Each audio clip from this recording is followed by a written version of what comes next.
East Community School District, we really try to focus on, everybody always hears it about ensuring a year plus of learning growth. But more, even just as important, if not more importantly, is ensuring social and emotional growth. We realize if we don't have social and emotional growth, the academics really will not take care of anything. So our goal is always to be working on within the school district, kindness, caring, empathy, respect, and compassion. We always want to focus on those attributes. And it's just not the attributes that we focus on with kids.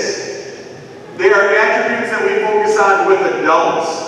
We also realize in the East Community School District, it's a community. We can work on all those things with the pupils, with the children, but if we're not embracing those things as a community, if we're not embracing those things as society, then obviously we're not making that growth that we want socially and emotionally. So tonight, we're very honored to have a great presenter come tonight to speak to us about many of those attributes. Before I have that privilege of introducing that wonderful presenter, I wanted to take time and have our pupil service team come out here, the ones who are able to make it tonight. We have a large group of pupil service people in our district, and here are the ones that were able to make it tonight. And I'd like that group to come on out here. Please, come on out here, pupil service team.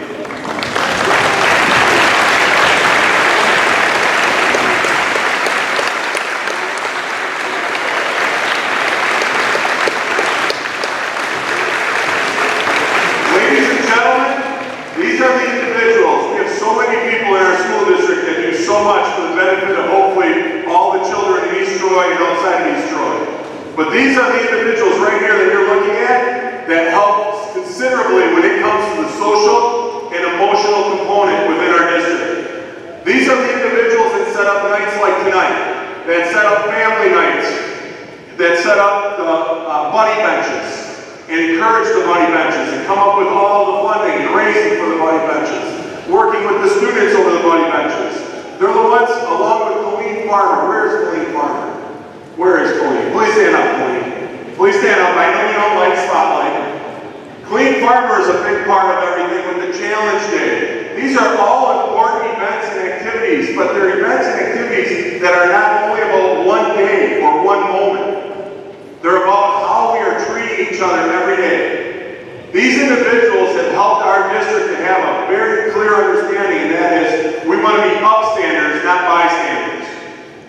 We also want to help to make sure that we're working toward understanding each other. We feel if we can understand each other better, then we can respect each other much better. So these are all attributes and things that we can do as a community, as a school district, that will help our society. Thank you very much, you guys.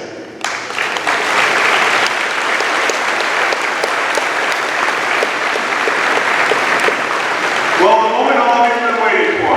I have the privilege and honor of introducing our guest speaker. Many of you know him for obviously being a legendary Green Bay Packer. Many of you probably know many of his accolades. Some of his accolades, obviously being inducted into the Green Bay Packer Hall of Fame. Some of you may not even know this, that he has been nominated for the Pro Football Hall of Fame this year. He was...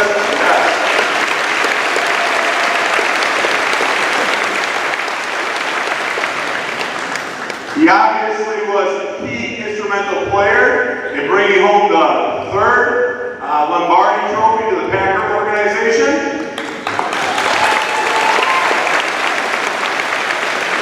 And one of the biggest athletes, I think, he is the inventor, as we were just joking about in the hallway, the inventor of the Lambeau Leap. My honor is to introduce Mr. LeRoy Butler.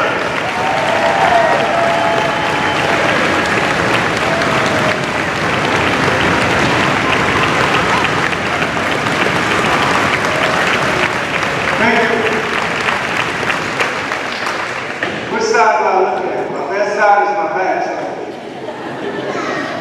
How you guys doing? I think we timed this perfectly because I told the Packers they had to win. Well, I wasn't going to come down here. I'm about to tell you some things about me that you may not know. And don't go look on Wikipedia because I wrote all that stuff. And I'm telling you guys, you need to go in there and write your own stuff before some ex-girlfriend does. It only costs like 60 bucks. The kids are like, what is he talking about, Mom? Don't worry about it. Okay, I'm going to tell you a little story and take you on a journey that I think is very important. If you're a young man in here, or a young lady, if you want to be something, because there's a lot of cliches that we go along with. But if you really want to become something successful, you got to listen to this story because how I grew up. And I think it's very interesting. Okay, my name is LeRoy Butler, but if you call me LeRoy, it's no big deal. I just won't answer. It's always good. I was born in Jacksonville, Florida. Now just remember, at 4 years old, most kids can run and jump and do some things that you can always do. But for me, it was different. I spent time in a wheelchair. Now, I didn't necessarily know what was going on. I just know there was some guy with this white coat, long coat, he had real cold hands, and he was touching my feet, looking at my mom, and basically telling her I was clubfoot, my feet turning like this, and they had to put braces on my legs, and I had to be in a wheelchair to correct that problem. Now, as a young age, you don't really know what that means. You just know that you can't run and jump like the other kids. But I didn't feel sorry for myself. No big deal. You ever see that movie Forrest Gump? The same entire braces I had on my legs. And the older that I got, I never forgot what I really wanted to be when I grew up. So this particular day, my mom, she yells at all the students.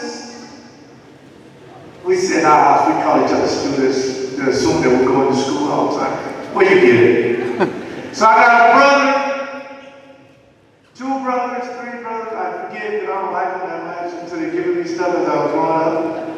But I got an older sister. She said, I want everybody to come downstairs. I said, okay, now what did you guys do? Because I'm the perfect child. So we all lined up. She said, you know what? I want to know what each and every one of you want to be when you grow up. I said, whoa. Now me, I knew what I wanted to be. I had it all thought. My youngest brother, he went first. He said, I want to be Superman when I grow up. My sister goes, does he know Superman is white? My other brother said, you know what? I don't know what I want to be. I just want to walk down the street and find a winning lottery ticket and just be rich. My mom goes, there's another dumb child. Next. My other brother says, you know what? I don't know what I want to be, but it's this guy that lives in the neighborhood, and he has this nice Cadillac car, he has his fur coat on, his nice hat, he has a lot of girls around him, and I want to be just like that. My sister said, you're an idiot, you don't want to be like that. And then it was my sister. Now here's where scientific evidence has proven that women are smarter than men. Now guys, I've never found no scientists, but don't worry about it. She said, you know what? I want to be a nurse to help people. And my mom said, finally a smart kid. And then it was me. I'm sitting in a wheelchair. I get a big smile on my face. She said, what do you want to be? I said, I want to play professional football. My sister goes, dude, you're in a wheelchair. I said, what? I want to play professional football. I like the way one guy yells at 10 guys, and they go do what he says. I like that. So, here's where it was tough. As everybody started to leave, my mom comes over to me. I don't know what she's about to say. I really don't. But every mom in here, you know what I'm about to say. She came over to me, she said, listen. So at that moment, I knew what she was going to say. She was going to say, statistically, you will not make it. Be something else. Be realistic. Or she can say, we're too much living into poverty. There's no way you can become an NFL football player, so just don't think about it. That's not what my mom said. She said, you can be an NFL player, but you have to live your life a certain way. You got to become a leader, not a follower. I said, that's it? She said, yes, that's it. So, that's all I believe. Now remember, at a young age, that's all I thought about. So going to school was tough.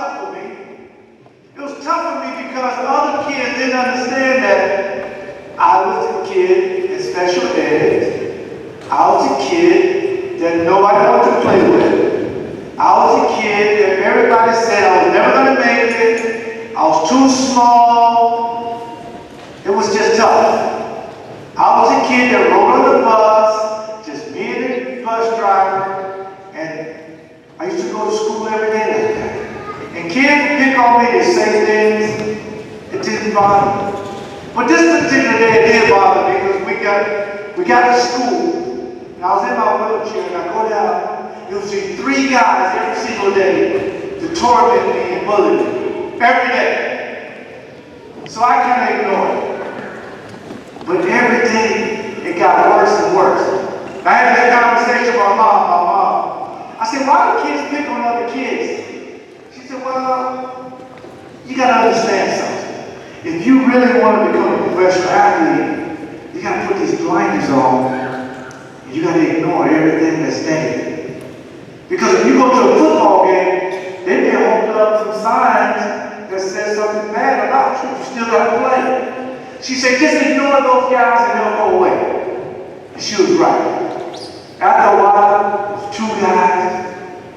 After another while, there was 1 guy. Now, this one guy was very persistent. He must have been a Bears fan, I guess. He wouldn't give up. He'd stand behind the little pillar, jump out, and scare me, just silly stuff. I ignored him. And my mom was right. After a while, there was nobody. And my dream, again, was to play roller ball. So here it is. I got lucky enough to get stronger and get out of the wheelchair. I said, Mom, I want to play sports. It doesn't matter. I just want to play sports. I'm about 10 years old. So she said, well, it's baseball season. Let's go down and play some baseball. My mom and dad got divorced when I was 4. So my mom had to do everything. So she takes me down to play baseball. I don't know what's going on. Remember now, when I come up, the other kids there started to laugh. They said, you can't play. You're not athletic enough. I said, listen, I want to play. So I said, what do I do? Get a bat, you stand in the box, and you hit the ball. Well, that's easy enough. So I get in this batter's box. I wait for the first pitch, and here it comes. And the ball is right at me. I jump back, I say, hey kid, throw it here, not at me. Now nobody told me that you actually yell at the pitcher, I actually throw at you. The next pitch was at my head. So I ducked, my helmet goes flying, the bat flying, I'm laying there in the dirt. I felt this angel come down and grab me.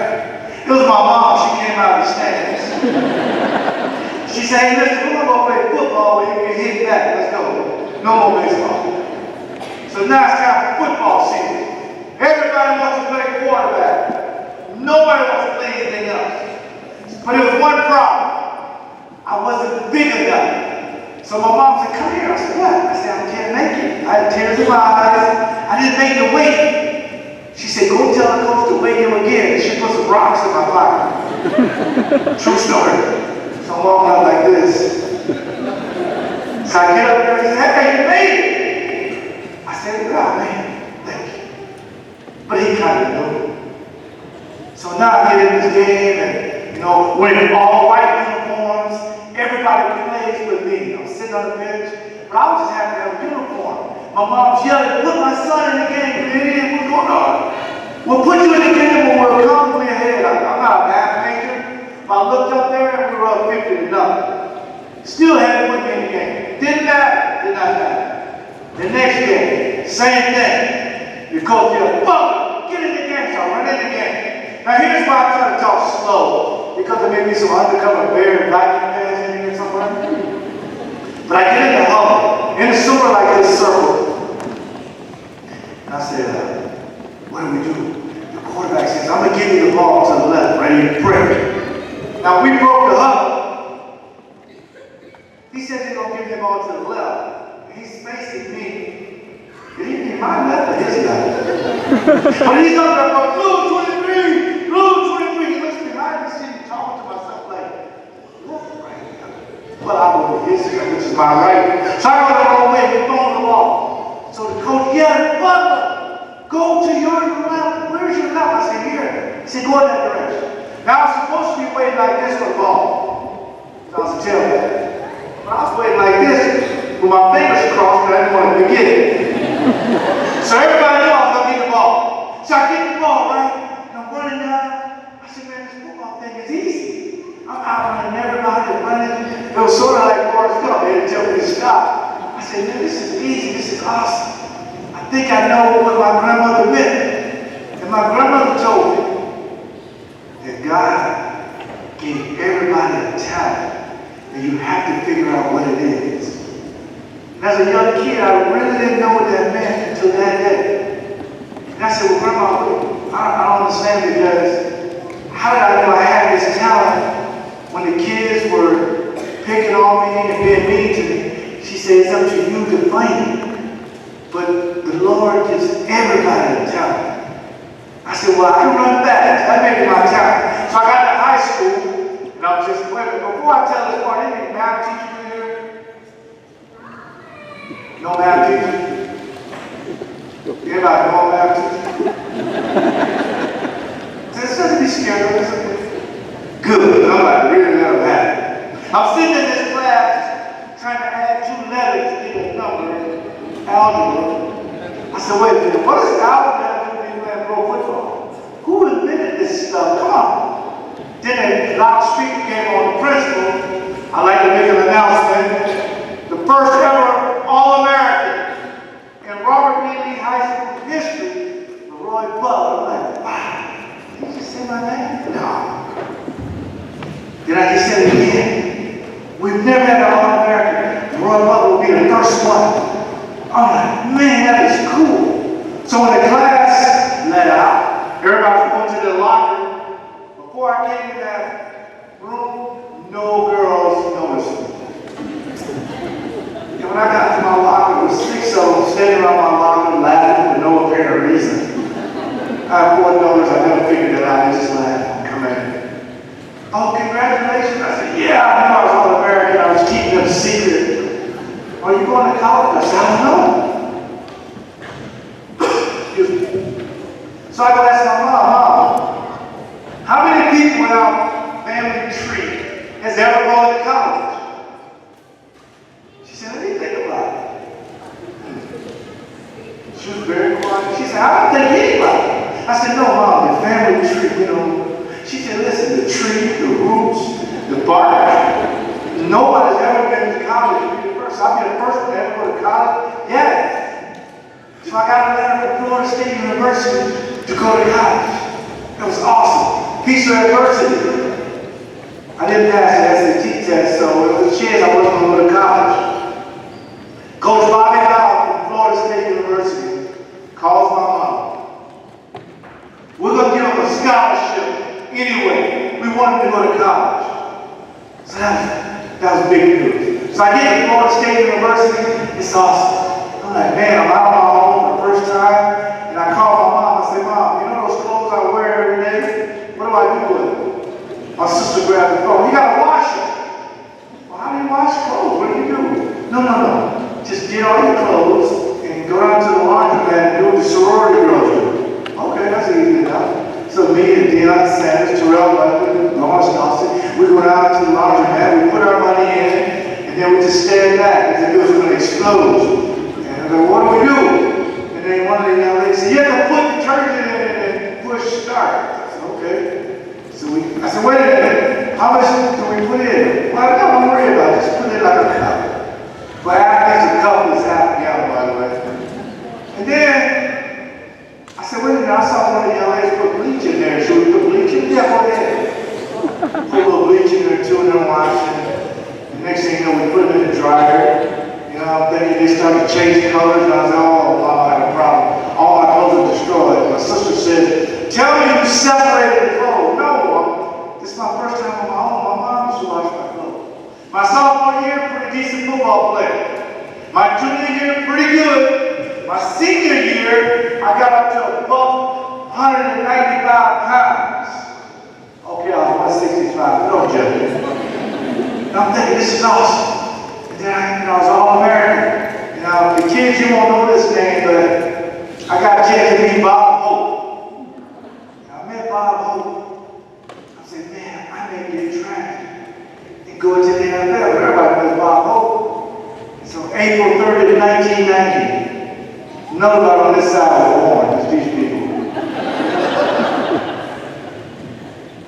One of 30 teams is going to call me and get drafted. This is awesome. So the first round starts, no phone call. The second round starts, no phone call. I said, wait a minute, what's going on here? So something told me to go check the phone. So I go over and check the phone, and my sister's on the phone. I know you guys think, why didn't she just like a little older? No, we had these rotary phones. I don't know if the kids would ever Google this, but if you dial at 9, it takes an hour for it to come back. So she hangs the phone up. I told her some selective things that I can't repeat with the kids here. But she hung the phone up. As soon as she hung the phone up, true story. The phone rings, I pick it up. Hello? Yeah, I speak to LeRoy Butler. Thank you, I accept. This is awesome. Oh, thank God. He said, wait a minute, son. This is LeRoy from the Green Bay Packers. And we may not draft you. I said, well, why'd you call? Well, no, we get 2 players on the line and then we decide. Are you kidding? No, we need somebody to help us stop the run. We're terrible stopping the run. I said, Mr. Rummel, I've been watching Packer games. You're terrible stopping the pass. You need to draft me. So Dick Duran is in the background. Remember that name? Draft. With the 48th pick in the second round, we're going to select you. So we're jumping up and down on the side. Now my girlfriend was in the kitchen eating the last little bit of food. This draft thing is not that big of a deal. She just know I'll be rich in about an hour. She comes out with a plate of food. Great. Where did he get drafted? Dallas? San Francisco? New York? Tampa Bay? Yes.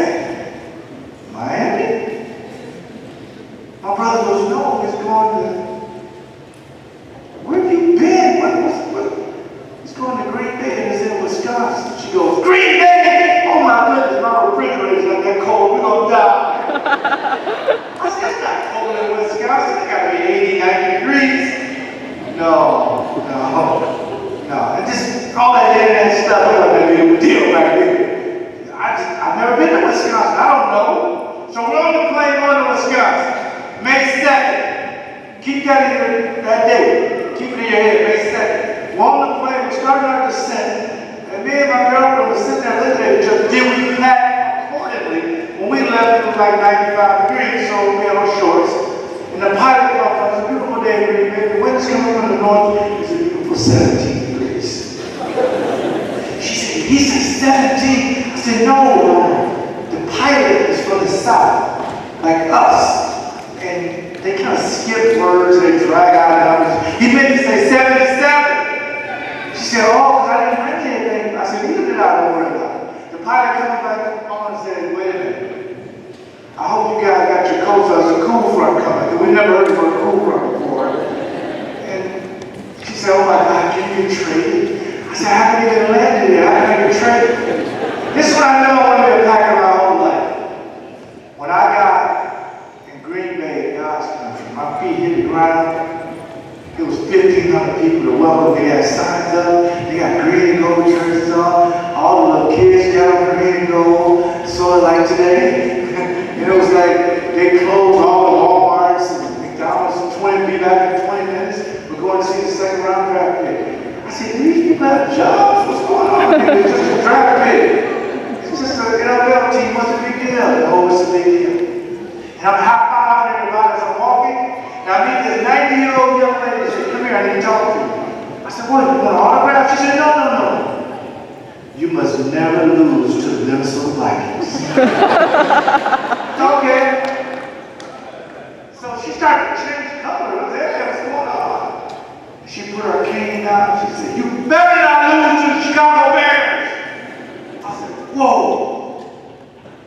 So she started leaving. I said, no, man, what about the Detroit Lions, Tampa Bay? Oh, you won't have any problems with them, you're good.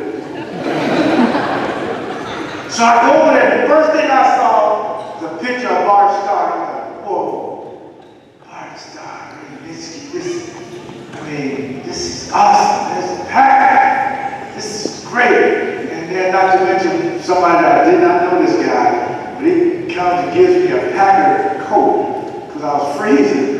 And it was awesome. I'm like, man, these people are so friendly. It's awesome.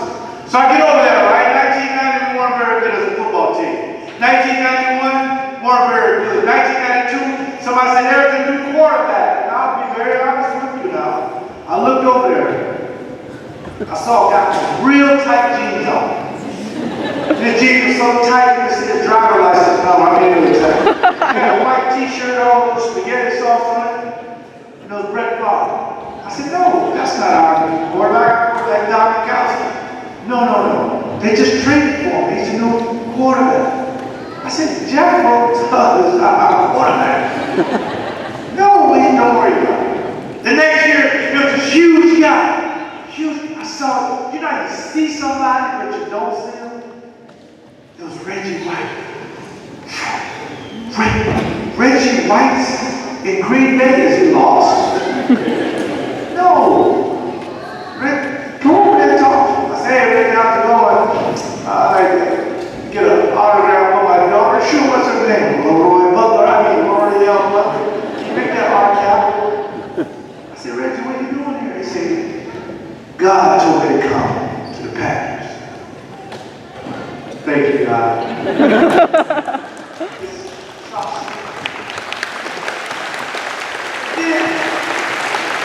We started to get better. No, really.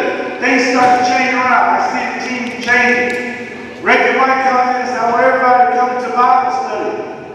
And it was really crickets. Nobody was to Bible study. No.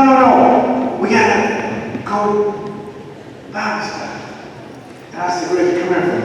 He said, what's that? I said, listen, you gotta do what Jesus did. You gotta go and lead them back. So every Thursday, guys get together, you know, have a few beers, drink some, eat some wings, and just kind of hang out. You got to go show up there and let them know that you're one of the guys. That following Thursday, Reggie was there. The following Friday, we had 41 guys in Bible study. And I'm going to be very honest with you, we started to win as a team. We're a team now. 1995, we got the Cowboys on the ropes, NFC Championship game. And we let them up. 1996, next year we're winning the Super Bowl. And we go through the season 13-3, we destroy everybody, and next thing you know, we're in the Super Bowl. And I see a sign that said, 30 years of misery has ended. And it didn't dawn on me that the Packers were in the first two Super Bowls. Not to mention this year, the 50th anniversary. And you're like, people have been waiting that long for a championship. It got very emotional. So we did it today and we beat the Patriots. And by the way, they had all the inflated balls. I'm sorry. I just had to say it. But we made sure.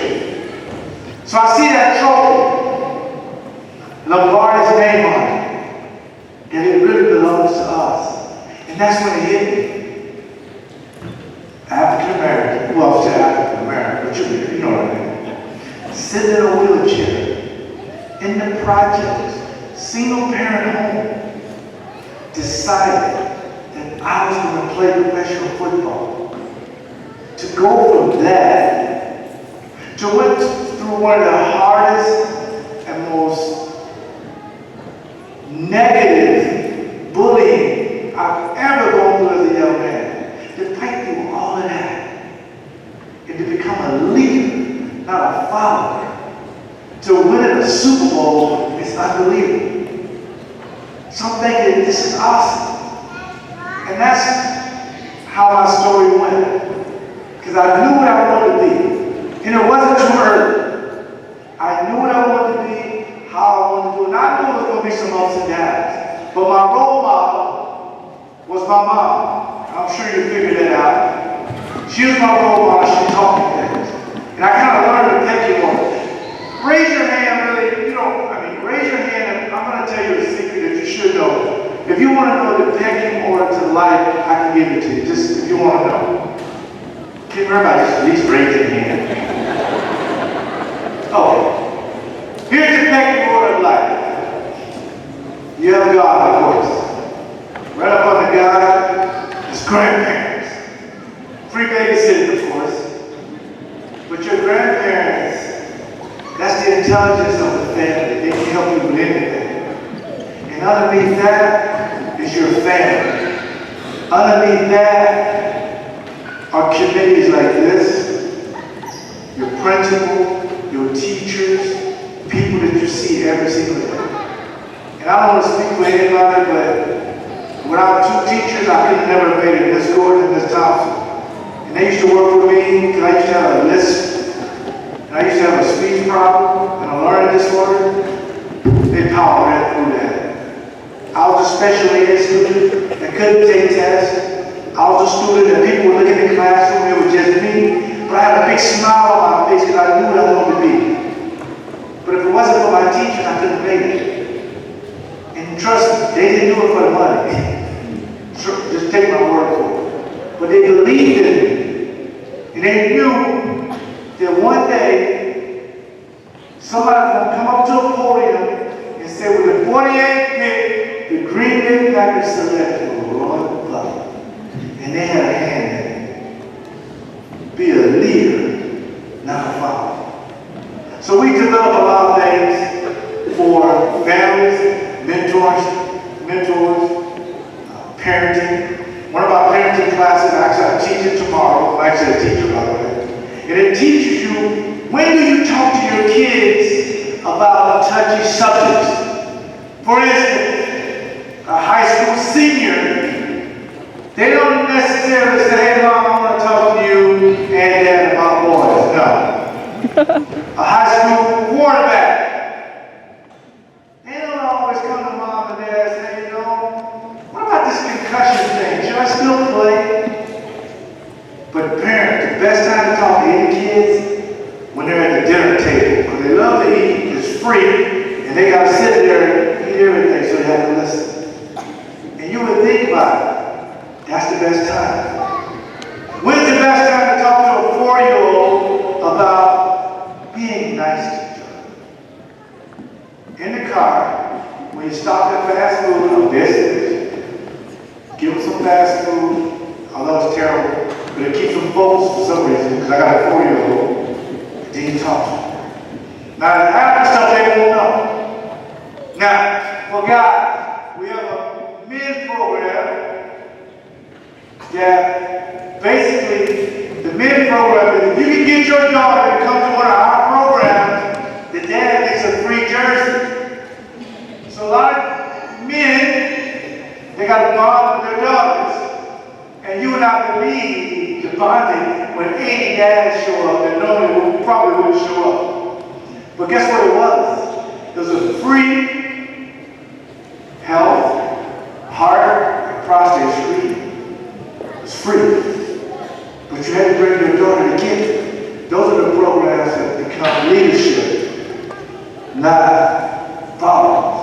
And the last thing I'll tell you before we got a special presentation is how the Lambo League was born. Because there may be some people here with flip phones without internet that may not know. Don't be alarmed. My mom still has one. I said, Mom, there's only 3 flip phones in the Western Hemisphere. Do you have one? Please don't show that around my friends. But of course she does it anyway. 1993. I get over to the locker room, and it's for some reason, it's a little chilly outside, but that's no big deal. I go over to the thermostat, I'm hanging on it. And one of the managers says, son, what are you doing? I said, this thing is broken. For some reason, it has a minus next to a 16. I'm trying to, does it need batteries? No, what are you doing? I said, do we forfeit games? No, you gotta play. Then he starts with the ice bowl. Back in the ice bowl, I said, whoa. I wasn't born yet, save me that. It's too cold out there. I'm in Florida. What are you talking? No. You gotta play. So I said, what do we do? So you go over there and get your stuff. So I go over and get my stuff. I get back to my locker. I got my jersey, my turtleneck, and everything. All of a sudden, there was something in there that threw me off. It was some pantyhose in there. I said, God, what are these pantyhose for our wives or what? No, son, put them on and keep you warm. What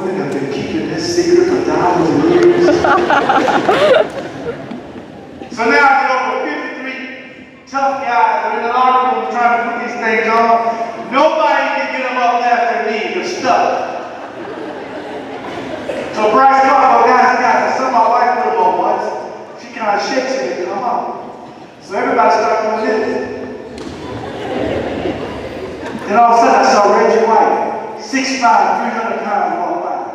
Oh. I said, Reggie, ooh. He said, what? I said, you got a worm in yours. Now, girls, you got to tell the guys what that means. They won't know. So we get in the game, right? And I count the phone. And Reggie White scoops just fumble up. He's running this slow.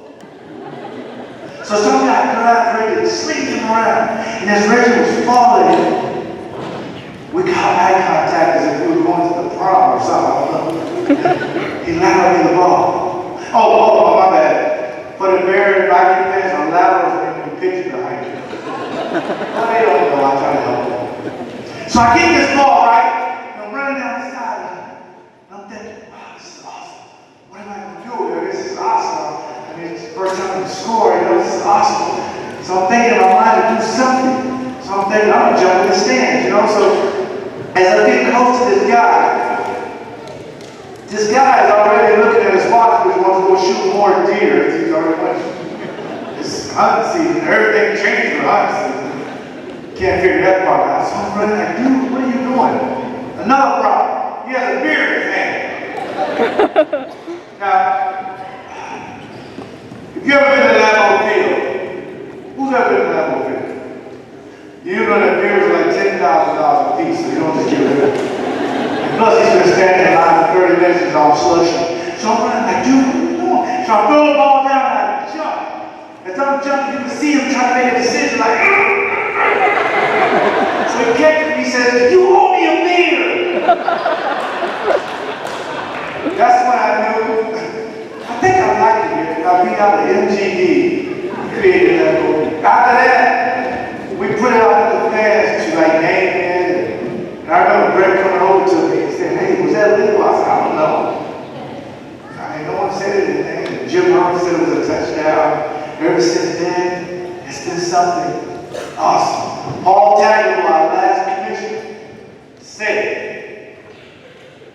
you can't do a lot of celebrations, but you can do Lambeau.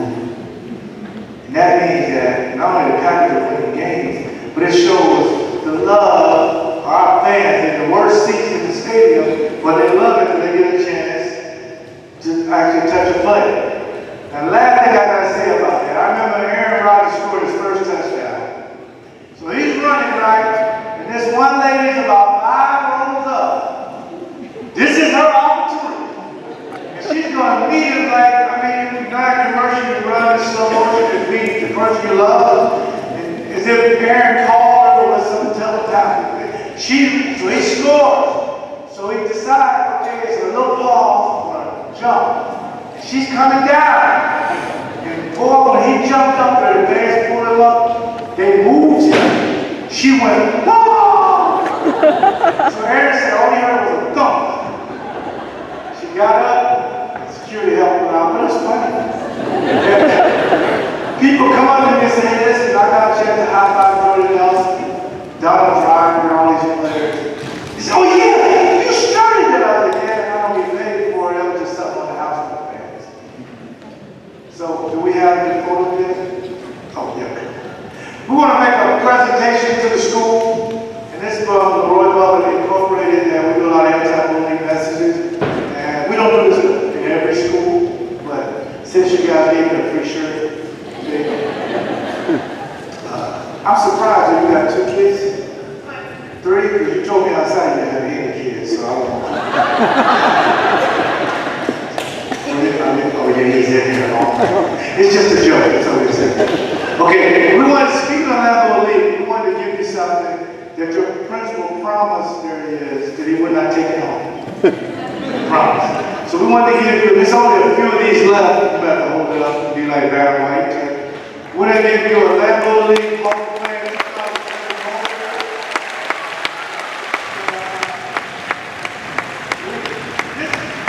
This actually is my favorite play of all time. I was tackled by 7 guys. Okay, boy, but anyway. And in the Super Bowl, pulling down Drew Bledsoe, actually a friend of mine. There's a Lambeau League. We want to donate to the school, so hopefully we can get it framed and put it somewhere in the school. And basically, this will symbolize that we believe in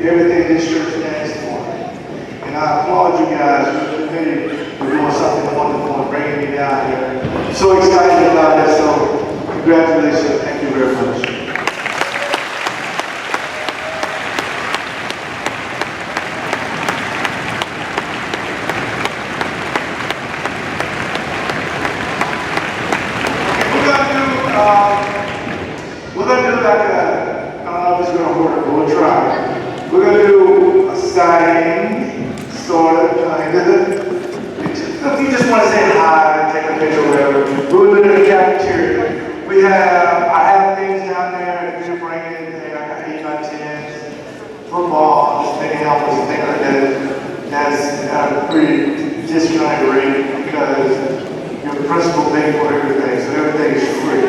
No, I'm kidding, I'm kidding. But we also have my book available. If you want to purchase my book, it's $25. And if you guys again want to stop by, if you have things that you want to sign or picture, just make a donation of your choice. Don't take it about, and we'll try to make sure we do it as quick as possible. Thank you very much.